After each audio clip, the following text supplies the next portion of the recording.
Amnesty International estime à plus de 2000 le nombre de tués par vos essais pharmaceutiques cette année. Nous n'avons tué personne, ce sont des accidents.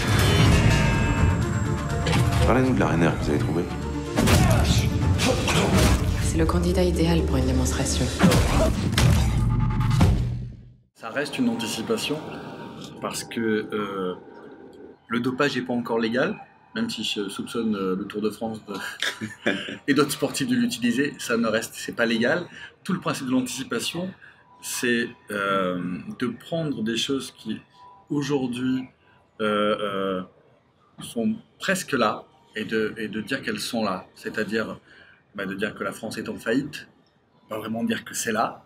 Et par moments, on a l'impression que c'est presque là. L'idée d'Arès m'est venue à l'époque où on parlait de la Grèce et de l'Espagne et du fait que la dette de ces pays était rachetée par des banques privées, était tenue par des banques privées. Je me dis, mais oui, un État pourrait se retrouver en faillite. Donc voilà, on n'est pas très loin. Donc c'est pour ça qu'on a un peu l'impression d'y être et de ne pas y être. Et puis je pense que de montrer un pays avec des gens dans les rues, qui dorment dans les rues, quelque part, ça n'a rien de neuf parce qu'on a dans nos villes des gens qui dorment dans les rues. Tout ce qu'on a fait, c'est de multiplier ce nombre de gens qui dorment dans les rues. Donc c'est pour ça qu'on a peut-être l'impression de ne pas être si loin que ça de la réalité. Ce qu'il faut, c'est pas chercher le confort. Si on cherche le confort, une fois qu'on a fait Vilaine, on fait Vilaine 2. Une fois qu'on a fait Kaboul Kitchen, on fait les autres saisons.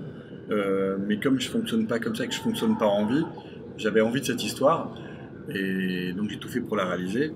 Le truc, c'est que il faut ne pas avoir peur de repartir de zéro.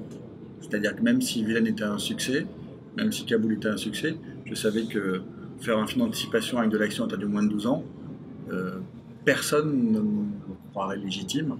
Et donc j'allais redémarrer de zéro. Il ne faut pas avoir peur de redémarrer de zéro. C'est ce que j'ai fait. Donc c'est possible si on accepte de redémarrer de zéro.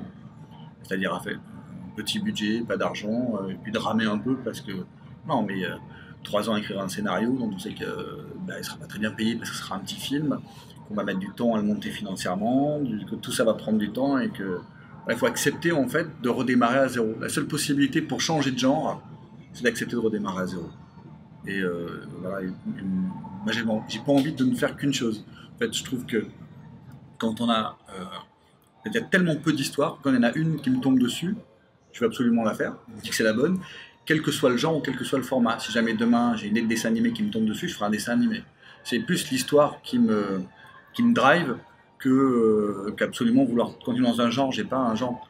J'aime plein de cinémas différents, donc j'aime autant la série B que la série Z, que la comédie, que le drame, que le polar. Si jamais demain j'ai un bon polar qui me tombe dessus, je serais ravi de le faire.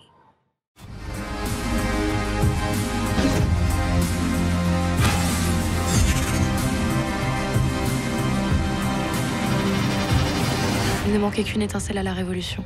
J'aurais jamais parié sur lui.